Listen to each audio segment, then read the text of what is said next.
एक साल 31 मई 2023 से लेके मई 2024 तक आपने प्रेयर की है और उस प्रार्थना के बाद आपने देखा है ये कि सारा सिचुएशन, सारी सिनेरियो, सारा कुछ बदल चुका है इंडिया में। आपकी प्रेयर्स क्या कर सकती हैं ये आपको पिछले एक साल ने बताया है। मैं तो आपको बताता ही रहता था कि मेरी लाइफ में सबसे बड़े बदलाव से पहले परमेश्वर ने मेरी प्रार्थना में अगुवाई की है। 6 घंटे, 8 घंटे, 7 घंटे रोज। भजन संहिता 110 उसकी एक आयत, ये प्रभु ने मुझे अभी बताई है, आप स्क्रीन पे इसे निकाल के रखिएगा। अपने पड़ोसी को बोलो, तेरी प्रार्थनाओं ने सब कुछ बदल दिया है। आमीन। भजन संहिता 110 अगर आपके पास है तो उसे निकालेंगे। मेरे प्रभु से यहोवा की वाणी यह है कि तू मेरे दाहिने हाथ बैठ जब तक कि मैं तेरे शत्रुओं को तेरे चरणों की चौकी ना कर दूं। दाऊद कह रहा है प्रभु को, किसको कह रहा है? यीशु मसीह को। और दाहिने हाथ वो क्यों कह रहा है? बैठने के लिए। बाइबल में जब भी दाहिने का बाहिने का जिक्र आता है, नंबर्स का जिक्र आता है, उसके पीछे एक आत्मिक मतलब होता है। तो इसीलिए जब शारीरिक बंदे इस बाइबल की एक्सप्लेन करने की बाइबल को कोशिश करते हैं तो वो फेल हो जाते हैं और दुनिया उनका उपहास करती है, उनका मजाक उड़ाती है, क्योंकि उनको यह नहीं मालूम कि बाइबल वही व्यक्ति उसी तरह से कोट कर सकता है जिसके पास पवित्र आत्मा हो, और पवित्र आत्मा उसी के पास है जिसने पापों से मन फिराया और तौबा की हुई है। दाऊद कहता है मेरे प्रभु यानी यीशु मसीह से यहोवा की वाणी यह है कि मेरे दाहिने हाथ बैठ। इसका मतलब क्या है? इसके दो मतलब हैं। पहला ये कि वो उस समय की भी बात कर रहा है जब प्रभु यीशु मसीह मृत्यु को लास्ट टाइम पर हराएगा और शैतान का अंत करेगा। वो एक अलग कहानी है, आज उसके बारे में बात नहीं करेंगे। लेकिन अगर आप पवित्र वचन को ध्यान से पढ़ें और जिंदगियों को देखें, चाहे वो दाऊद की हो जिसने ये लिखा है वचन पवित्र आत्मा की प्रेरणा से, तो आपको ये बात समझ आएगी कि जो लोग परमेश्वर के दाहिने हाथ बैठे हैं या खड़े हैं, दाहिना हाथ यीशु मसीह ने कहा जब अंत के दिन में न्याय होगा तो मैं अपने दाहिने हाथ वाले लोगों से कहूंगा जाओ। कहां जाओ? स्वर्ग में जो तुम्हारे लिए तैयार किया गया। बाहिने हाथ वाले लोगों से कहूंगा जाओ नरक में जो तुम्हारे लिए तैयार किया जाए। अब क्या मतलब समझे इसका? मेरे दाहिने हाथ आप लोग बैठे हैं और बाहिने हाथ मेरी बहनें बैठी हैं, तो क्या वो नरक में जाएंगी? नहीं। इसका आत्मिक मतलब यह है कि दाहिने हाथ वाले लोग परमेश्वर उनको कह रहा है जो परमेश्वर के अंग संग चलते हैं, जो परमेश्वर के साथ वफादारी के साथ चलते हैं। और बाहिने हाथ वाले लोग परमेश्वर उनको कह रहा है जो परमेश्वर के वचन को जानते हुए भी उसके वचनों पे नहीं चले, जिन्होंने पाप को नहीं छोड़ा, चोरी को नहीं छोड़ा, व्यभिचार को नहीं छोड़ा, परमेश्वर के काम को सीरियसली नहीं लिया,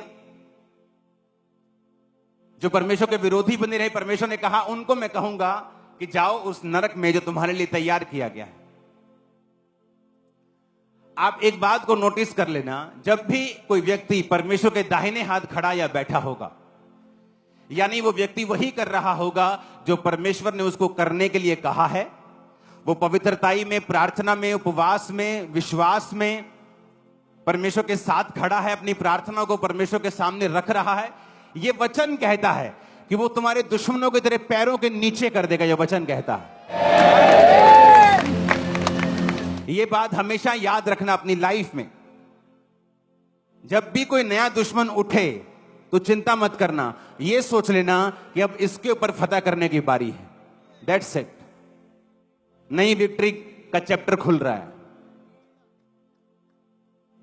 जब पौलुस प्रचार करना शुरू किया तो उसकी सेवकाई से कोई बड़ा मिरेकल नहीं होता था, वो सिर्फ प्रीच करता था। और प्रीच करके बाइबल कहती है सदूकियों और फरीसियों का। कौन थे सदूकी फरीसी? जिन्होंने बड़े बड़े चोले डाले होते थे, दिखने में बड़े धर्मी लगते थे, लेकिन अंदर से परमेश्वर और परमेश्वर के लोगों के विरोधी होते थे। और बाइबल कहती वो उनका मुंह बंद रखता था अपने वचन के साथ। और एक समय आया जब परमेश्वर ने पौलुस की लाइफ से मिरेकल्स को करना शुरू किया। फिर एक समय आया कि मिरेकल्स के बाद मुर्दों को जिंदा करना शुरू किया।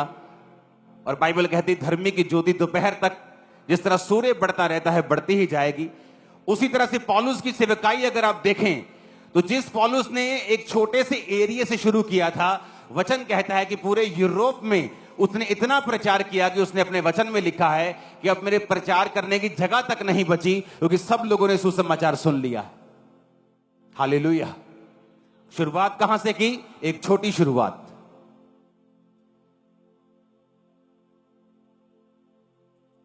ये ग्रेस जो मैं आपको गवाही देने वाला हूं अभी मेरी लाइफ पर उतरी है डीप तरीके से। पहले थी लेकिन इतनी डीप नहीं थी जितनी अब है। ये टेस्टिमनी एक सपने की मैं आपको पहले भी दे चुका हूं। ये किस तरह से मेरे को सपना आता है कि गवर्नमेंट ये करेगी और वही कुछ होता है थोड़े दिन के, 2 दिन 4 5 दिन के बाद ही। आज से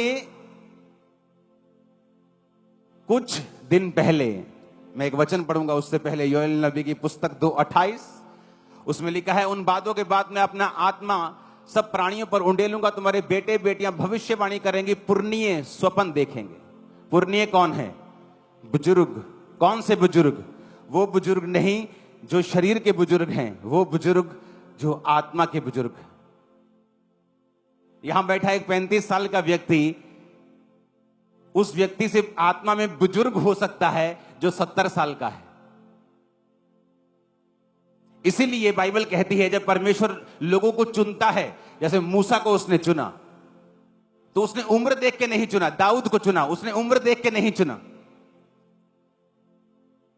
बाइबल कहती है जब मूसा का विरोध किया गया तो परमेश्वर ने विरोधियों को यह नहीं कहा कि मूसा ने गलत किया, ठीक है। उसने कहा नहीं, तुमने विरोध किया इसलिए तुम कोड़ी रहोगे।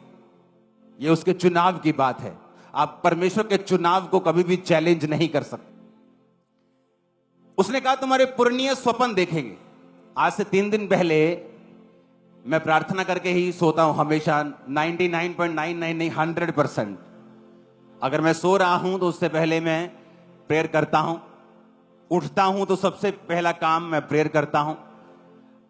तो मेरी ये रूटीन है। ये कोई ऐसा नहीं है कि मुझे जबरदस्ती जोर लगाना पड़ता है या बहुत ज्यादा मुझे कंट्रोल रखना पड़ता है या बहुत मेरा एफर्ट लगता है। ये खाना खाने की तरह मेरे जैसे सुबह उठ के लोग खाना खाते हैं ना, तो मेरे लिए ये बिल्कुल नॉर्मल रूटीन है। तो मैं प्रार्थना करके जैसे ही सोता हूं तो मुझे एक सपना आता है। परमेश्वर मुझे दिखाता है मेरा एक कर्मचारी, और परमेश्वर मुझे दिखाता है कि वो एक चीज भूल गया, एक सरकारी जैसा दिखने वाला काम, तो उससे मुझे दिक्कत हो रही है सपने में। तो जब मैं उठा तो हमेशा ऐसा होता है कि आपको याद नहीं होता आपने क्या सपना देखा मोस्टली। जब मैं उठा तो लेकिन मुझे याद था और मैं एकदम से उठा और मैंने कहा ये मैंने क्या देखा। उस कर्मचारी की शक्ल, उसका नाम, उसने क्या गलती की कि मैं भूल गया। सारा कुछ मैंने अपनी वाइफ को बताया। मैंने कहा इसको बुलाओ। जब उसको बुलाया तो उसको बताया, वो हैरान था क्योंकि उस चीज के बारे में मुझे मालूम तक नहीं था। है वो मिनिस्ट्री की चीज है लेकिन मुझे पता नहीं था। जैसे आप कोई बड़े काम में लगे तो पीछे छोटे छोटे काम नहीं होते, निके छोटे नुक्कड़ शुक्कड़ काम, वो आपकी टीम करती रहती। वो ऐसा नुक्कड़ शुक्कड़ काम था लेकिन इंपॉर्टेंट काम था। तो जब उसको बताया कि तू भूल गया, कहता हाँ मैं 2 महीने भूल गया हूं। तो उसको सुधारा और सारे लोग हैरान थे कि ये कैसे हो सकता है कि सपने में परमेश्वर मुझ पे वो चीजें जाहिर कर रहा है जो तुम गलती बाहर कर रहे हो। तुम्हारे पुरनीय स्वप्न देखेंगे, तुम्हारे जवान दर्शन देखेंगे। मैं अंत के दिनों में अपना आत्मा सब मनुष्य के ऊपर उंडेलूंगा। बाइबल बहुत आसान है। अगर हम बाइबल के अनुसार चलना शुरू कर दें, आप देखेंगे क्या होता है। आपने देखा है कि 31 मई को प्रार्थना के लिए कॉल की गई थी कि 2023 31 मई की हम सब मिलके हम प्रार्थना करेंगे कि परमेश्वर सारी सिचुएशंस को चेंज करे। नहीं तो आने वाला समय बड़ा मुश्किल होने वाला था। बड़े एक ओपनली अटैक होने वाले थे। 1 साल प्रार्थना हुई, क्या हुआ? परमेश्वर ने खत्म कर दिया वो चीज को, फिनिश कर दिया। इमेजिन करो अगर आप अपने परिवारों के लिए प्रार्थना करने बैठेंगे तो इमेजिन करो अगर आप प्रभु के दाहिने हाथ बैठकर तौबा करके पापों से मन फिरा के, अगर आपके 4 5 7 परमेश्वर हैं तो ये वचन आपके लिए नहीं है, क्योंकि आप प्रभु के दाहिने हाथ नहीं हैं। अभी आप दाहिने हाथ बैठने की कोशिश कर रहे हैं, अभी आप सिर्फ चेक कर रहे हैं। लेकिन जिन्होंने प्रभु यीशु मसीह को अपना उद्धारकर्ता ग्रहण करके पापों से मन फिरा के, जिसका एक ही परमेश्वर है, तौबा कर ली है, आप उसके दाहिने हाथ बैठे हैं, आप प्रार्थना करेंगे, परमेश्वर आपकी प्रार्थना को सुनेगा, उत्तर भी देगा, आपके घरों का उद्धार भी करेगा, आपके फाइनेंस का उद्धार भी करेगा। मैं आपको बता रहा हूं, आज से कुछ साल बाद ऐसी कोई चीज नहीं होगी जो आपके पास नहीं होगी, जो आपने मांगी ना हो। ऐसा कभी नहीं होगा आपकी लाइफ में। आने वाले समय में अगर किसी चीज के साथ आप फाइट करेंगे तो वो सिर्फ आपका अपना शरीर होगा, शरीर की इच्छाएं होंगी। ये फाइट्स आपकी नहीं होंगी जो आज हैं, क्योंकि परमेश्वर ने सॉल्व करने वाला है। वो आपका परिवार का मसला हो, आपकी बॉडी का मसला हो, सेहत का मसला हो, वो कोई भी मसला हो, वो सॉल्व करने वाला है। हालेलुया, ऊंची आवाज में हालेलुया।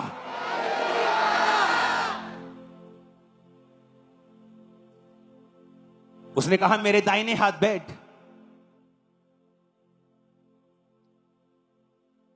तो हमेशा इस बात को याद रखा करो कि जब दुश्मन कुछ कहे तो प्रार्थना करना, उस दिन फास्टिंग में चले जाना, बिना डरे और घबराए, और थैंक्स करना कि एक और जीत आपकी प्रोफाइल में जुड़ने वाली है। नथिंग, उसके अलावा और कुछ नहीं मिलेगा।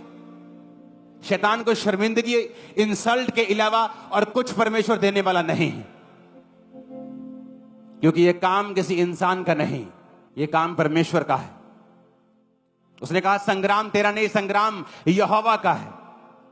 जब आप नशों के खिलाफ लड़ेंगे, शैतान के खिलाफ लड़ेंगे, डाइवोर्स के खिलाफ लड़ेंगे, पाप के खिलाफ लड़ेंगे, तो शैतान ऐसा नहीं कि आपको छोड़ने वाला है। वो पूरी कोशिश करेगा, लेकिन हर बार शर्मिंदगी उठाएगा, हर बार इंसल्ट उठाएगा, हर बार मुंह की खाएगा और नीची खाएगा और भाग जाएगा। Hallelujah, hallelujah. क्योंकि परमेश्वर ने हमें खास हिदायत दी है कि तुम्हारा लहू और मांस से कोई भी युद्ध नहीं है। अगर लहू और मांस से होता तो हम लड़ते, लहू और मांस से नहीं। एक बार पास्टर बेनी हिन की किसी ने बुराई की, वो भी एक अच्छा पास्टर था, बुराई कर दी जोश जोश में। लोगों को कई बार अपने आप को ज्यादा धर्मी समझ लेते हैं लोग, और दूसरों को पापी समझ लेते हैं। ये बड़ी प्रॉब्लम है। इस स्पिरिट का इलाज नहीं है। दुष्ट आत्मा तुम निकाल सकते हो किसी के अंदर से, लेकिन जब कोई रिलीजियस स्पिरिट के साथ इफेक्टेड हो जाए, ऐसी स्पिरिट जो अपने आप को धर्मी समझती है, दूसरों को पापी समझती है, इस आत्मा का कोई भी इलाज नहीं है। इसका इलाज सिर्फ परमेश्वर करता है बीमारियों के साथ। तो उस पास्टर ने बुराई कर दी,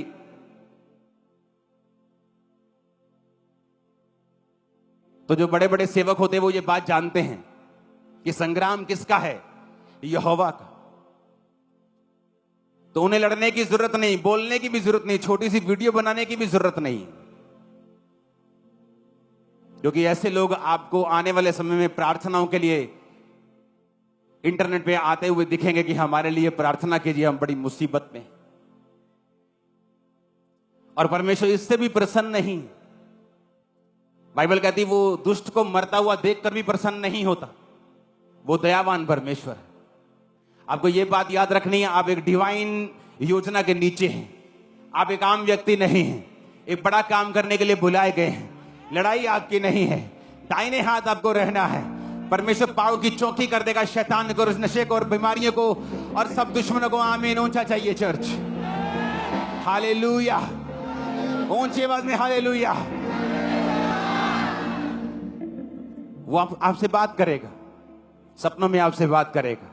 आज से कुछ साल पहले मेरी टीम जानती है, जो मेरे साथ हमेशा प्रार्थना करती थी, और मैं बैठा हुआ प्रार्थना कर रहा था और मैंने एक बड़ा अजीब दर्शन देखा। वो आज तक ऐसा दर्शन मैंने कभी नहीं देखा। सपने देखे हैं, लेकिन आज तक वैसे दर्शन वाली फील मुझे अब तक नहीं आई। 10 साल हो गए।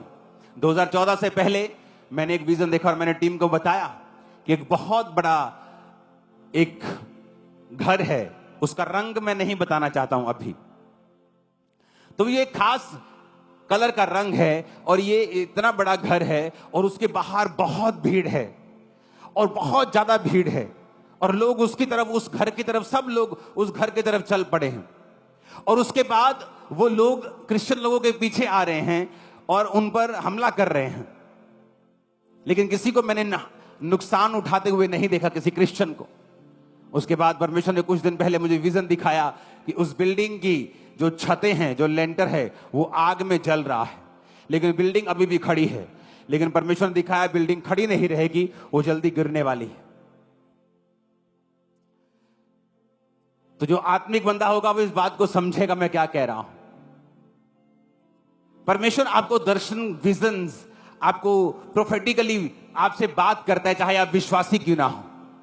अगर आप अपने टीवी को बंद कर दें, अपने टीवी से डिस्कनेक्ट हो जाएं, अपने शरीर को थोड़ा काबू में रखें, प्रार्थना करें सोने से पहले, वो आपकी जिंदगी के विषय में आपसे बात करेगा। आप देखना,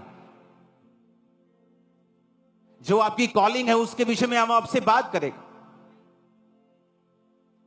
मैं आपको बता नहीं सकता वो मार्वलस काम जो मैं अपनी लाइफ में होता हुआ देख रहा हूं परमेश्वर की आत्मा के द्वारा। और ऐसे ही मार्वलस काम जो बिल्कुल ही डिफरेंट रीति के हैं, वो मेरी वाइफ की लाइफ से परमेश्वर का आत्मा करवा रहा है। दोनों काम जबरदस्त हैं, दोनों काम मार्वलस हैं। क्यों? क्योंकि एक लाइफ रूटीन है। मेरी फैमिली को मालूम है कि आज अगर शनिवार है तो मैं अपने घर से नहीं आया हूं, मैं प्रेयर माउंटेन से आया हूं। तो उनको मालूम है कि हमारा प्रार्थना करने का एक समय है, परमेश्वर के पास बैठे रहने का एक टाइम है, ताकि जो लोग आ रहे हैं उनके हृदयों में ये चीज चली जाए कि मुझे प्रभु के साथ सही रहना है। परमेश्वर आपसे बात करेगा। आज से आपकी स्पिरिचुअल आईज ओपन हो रही है, कान ओपन हो रहे हैं, आपको विजन्स आएंगे, आपको दर्शन आएंगे और स्वप्न आएंगे। यीशु मसीह के नाम में आमीन। ऊंचा चाहिए चर्च, हालेलुया। ऊंची आवाज में हालेलुया बोलो जरा।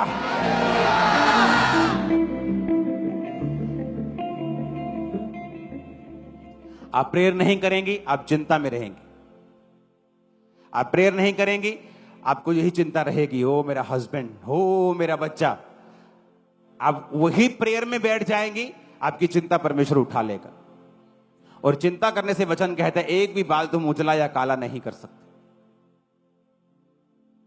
और परमेश्वर तुम्हें सिखाएगा कि तुम्हें सारा भार मुझ पर रखना है और प्रार्थना में रहना है। और वो तुम्हें सिखाएगा कि तुम चिंता करके देख लो, हस्बैंड के साथ लड़के देख लो, वाइफ के साथ लड़के देख लो, तुम सब कुछ करके देख लो, कुछ भी बदलेगा नहीं जब तक तुम उसे आत्मिक रूप से बदलने की कोशिश नहीं करोगे। पहला शमूएल 17 उसकी 31 से 51।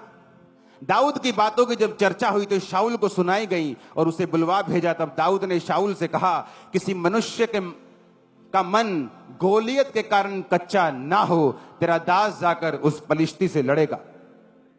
शाऊल ने कहा, तू जाकर उस फलिश्ती के विरुद्ध युद्ध नहीं कर सकता, क्योंकि तू लड़का है और वो लड़कपन से ही योद्धा है। दाऊद ने शाऊल से कहा, तेरा दास अपने पिता की भेड़ बकरियां चराता था, और जब कोई सिंह या भालू झुंड में से मेमना उठा ले जाता, तब मैं उसका पीछा करके उसे मारता और मेमने को उसके मुंह से छुड़ा लेता, और जब वह मुझ पर हमला करता, तब मैं उसके केश पकड़कर उसको मार डालता था। तेरे दास ने सिंह भालू दोनों को मारा है, और यह खतना रहित फलिश्ती उनके समान हो जाएगा, क्योंकि उसने जीवित परमेश्वर की सेना को ललकारा है। फिर दाऊद ने कहा, यहोवा जिसने मुझे सिंह और भालू दोनों के पंजों से बचाया है, वह मुझे उस फलिश्ती के हाथ से भी बचाएगा। शाऊल ने दाऊद से कहा, जा, यहोवा तेरे संग रहे। जब गोलियत आपके सामने खड़ा होता है तो वो आपकी मौत के लिए नहीं होता, बल्कि वो आपको मशहूर करने के लिए और विक्टोरियस करने के लिए होता है। आप गोलियत से तब डरें अगर आप शाऊल हैं तो। अगर आप दाऊद हैं तो गोलियत से ना डरें। शाऊल जिसको यह परवाह नहीं थी कि परमेश्वर मेरे बारे में क्या सोचता है, जब शमूएल ने कहा यहोवा ने राज छीन लिया, तो कहता नीचे चल, लोग क्या कहेंगे। जब दाऊद ने पाप किया, नतान नबी ने कहा तूने पाप किया है, उसने कहा यहोवा मुझे माफ करे लेकिन मुझे दूर ना करे, तो उसका पाप माफ हुआ। दाऊद वो था जो प्रभु के नजदीक रहता था, प्रभु के दाहिने हाथ रहता था, और डिक्लेरेशंस, मुंह से क्या बोलना है। राजा कहता वो लड़कपन से जब छोटा था तब से योद्धा है, और तू तो अभी लड़का है। जब तू लड़का है ना, जब वो लड़का था वो तब से योद्धा है, और अभी तू बच्चा है। उसने कहा तेरे दास ने सिंह और भालू दोनों को मारा है। उसने ये नहीं कहा चलो वेख लेने लड़के, नहीं तो कुर्बानी सही, शहीदी सही। उसने ऐसा नहीं कहा, क्योंकि तुम्हारे मुंह से जो निकलेगा वैसा होगा। परमेश्वर हमारे लिए मर चुका है, अब हमें मरने की जरूरत नहीं, हमें जीने की जरूरत और प्रीच करने की जरूरत। मैं ना मरूंगा वरन जीवित रहूंगा और यहोवा के कामों का वर्णन करता रहूंगा, और तुम बिना मरोगे वरन जीवित रहोगे और यहोवा के कामों का वर्णन करते रहो। आमीन। खड़कने वाला चाहिए शैतान के कानों में। हालेलुया। तो ये डिपेंड करता है कि हथियार तो तुम्हारे पास हैं आत्मिक, लेकिन क्या तुम उन्हें इस्तेमाल कर सकते हो कि नहीं। दाऊद ने इस्तेमाल किया। कहता जिस परमेश्वर ने सिंह और भालू के मुंह से मुझे छुड़ाया, वही परमेश्वर इस खतनारहित फलिश्ती को मेरे हाथ में कर देगा। डिक्लेरेशन, घोषणा। तुम्हारी घोषणा क्या है? ओ बड़ा मंदा है जी काम मरे पे, ये तुम्हारी घोषणा है। बहुत दुखी है जी, इकोनॉमी बड़ी खराब है देश की, ये तुम्हारी घोषणा है।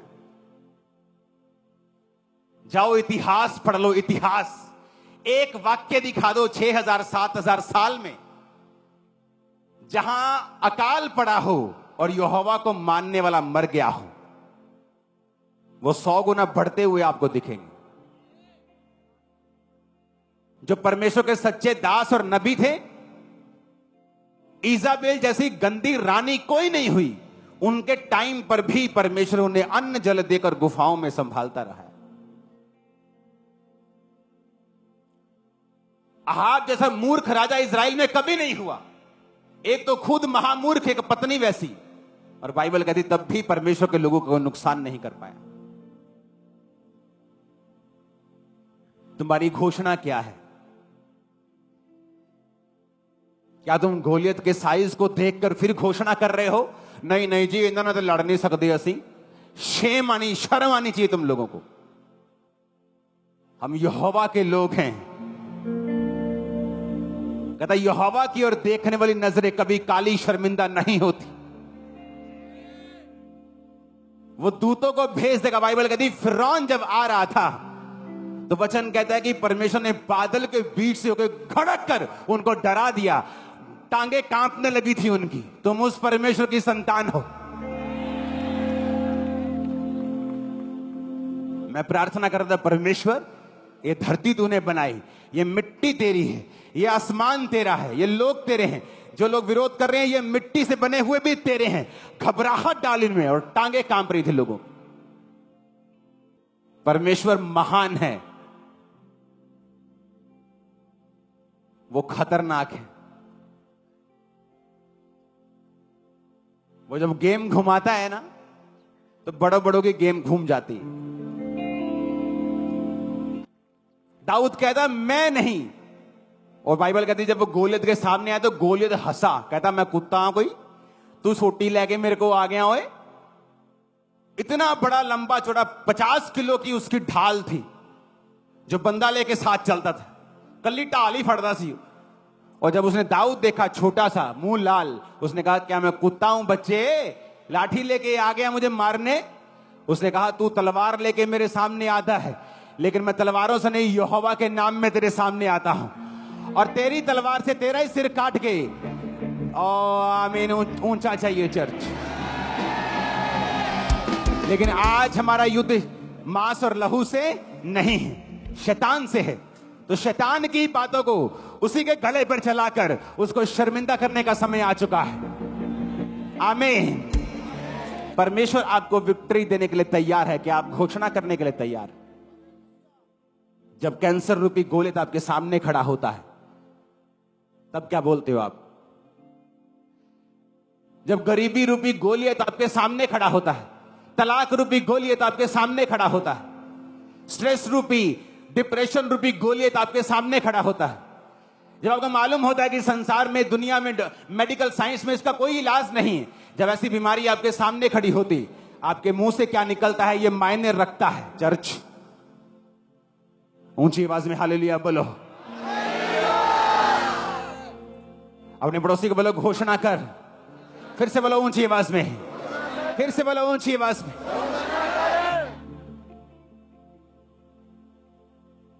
अगर तुम दाहिने हाथ बैठे हो, खुदावंद के साथ अड़े और खड़े हो, सिर्फ तुम अपने मुंह से घोषणाएं करनी। परमेश्वर डरा देगा, मैं बता रहा हूं, शैतान को, बीमारी को गिरा देगा, तुम्हारी घुटनों पे ला देगा उसको। करके देखो ऐसा, और साथ में प्रार्थना करते रहो, साथ में घोषणा करते रहो। गोलियत को मारने के लिए आर्मी की जरूरत नहीं पड़ी, एक पत्थर उसके माथे पे लगा और मर गया। वो पत्थर क्या था? बाइबल कहती है हमारा रॉक यीशु मसीह। वचन आपका सबसे बड़ा डिफेंस है, सबसे बड़ा। अगर विपरीत परिस्थितियों में कौन लोग घबराते हैं? जिनके पास वचन नहीं होता। हवाइयां उड़ी होती उनके चेहरों की, क्योंकि उनका डिफेंस वचन नहीं। ना वो वचन पढ़ते, ना वो प्रार्थना करते, वो चलते हैं बहाव के हिसाब से। इधर बहाव अच्छा है तो इधर हवा बल्ले बल्ले, बहाव कम हो गया, हे मर गए, डर गए। लेकिन जो लोग वचन का डिफेंस अपने पास रखते हैं, जिनको मालूम है कि वचन उनका डिफेंस है, वो कभी आपको घबराए नहीं मिलेंगे। दाऊद का डिफेंस कौन था? वचन। वो वचन से अपने आप को सुरक्षित रखता था। भजन संहिता पढ़ के देखो, हर बार उसने वचन से अपने आप को सुरक्षित किया और विजय किया। दाऊद कहता, मैं शेर और भालू को जब मैंने मारा, तो वो शेर और भालू जब उसके सामने आए होंगे, उसने सोचा होगा लो आज तक मर गए अपन। पर परमेश्वर उन शेर और भालुओं से दाऊद की प्रैक्टिस करवा रहा था। कई बार आपका विरोध होता आपकी फैमिली में, आपके मोहल्लों में, वो आपकी प्रैक्टिस हो रही है। एक बड़ा गोलियत गिरने की तैयारी कर रहा है आपकी लाइफ में। अगर आप शेर और भालू को मार देंगे, गोलियत के मरने की प्रैक्टिस आप कर रहे हैं। और जिस दिन गोलियत मरेगा, उस दिन आप सेम नहीं होंगे। बाइबल कहती है जिस दिन दाऊद ने गोलियत को मारा, पूरा इजराइल कह रहा था कि शाऊल ने तो हजारों को मारा, दाऊद ने लाखों को मारा है। तुम्हारी प्रशंसा फैलने जा रही है चर्च, तुम्हारे रिश्तेदारों में, तुम्हारे लोगों में, तुम्हारे मोहल्लों में। आमीन। मेरे को ऊंचे वाला चाहिए। मैंने कहा वो प्रशंसा फैलने के लिए जा रही है यीशु मसीह के सामर्थ्य नाम। आमीन, आमीन। आपको क्या करना है? आपका डिफेंस वचन है। वचन को पढ़ना है। परमेश्वर के दाहिने हाथ आपको खड़े रहना है। आपको हंसी आएगी फिर शैतान के ऊपर। जिस व्यक्ति ने प्रभु के साथ पंगा लिया है, कुछ दिनों के बाद उसकी हालत देखना तुम। परमेश्वर उन्हें हंसी का पात्र बना देगा। मेरी बात नोट करना, क्योंकि वचन कहता है कि वो तुम्हें ठट्ठों में उड़ाएगा। किसमें उड़ाएगा? कहता वो तुम पे हंसेगा और तुम्हें ठट्ठों में उड़ाएगा। देखी जाओ होता क्या है।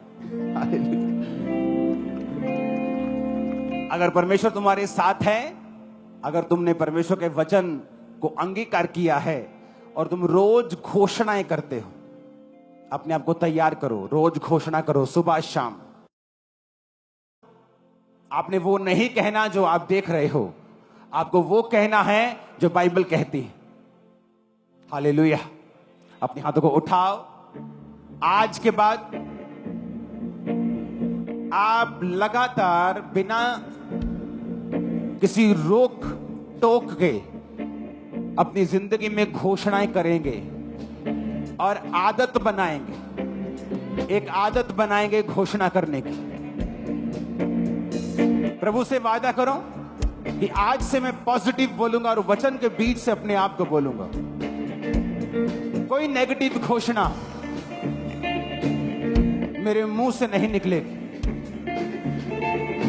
मैं सिर्फ पॉजिटिव घोषणा करूंगा। वचन के बीच से घोषणा करूंगा और परमेश्वर का आत्मा कार्य करेगा। मैं अपने परिवार के ऊपर, मैं अपने बिजनेस के ऊपर, सेहत के ऊपर, सेवकाई के ऊपर मैं घोषणाएं करता रहूंगा जब तक एक बड़ा बदलाव मैं ना देख लूं। मैं घोषणाएं करता रहूंगा अपनी जिंदगी के ऊपर जब तक एक बड़ा बदलाव मैं ना देख लूं। आज से मेरा जीवन घोषणाएं करने वाला होगा। यीशु मसीह के सामर्थ्य नाम में आमीन। ऊंचाई बरकत तुम्हारी। मैंने कहा आमीन। ऊंचाई बरकत तुम्हारी है चर्च। परमेश्वर के गहरे वेदों को परमेश्वर के दास के द्वारा जानने के लिए और ऐसी और नई वीडियोस को देखने के लिए हमारे YouTube चैनल को सब्सक्राइब करें और साथ में बेल आइकन को प्रेस करें ताकि ऐसी और नई वीडियोस की नोटिफिकेशन सबसे पहले आप तक पहुंच सके। जुड़े रहें परमेश्वर की हजूरी के साथ। God bless you.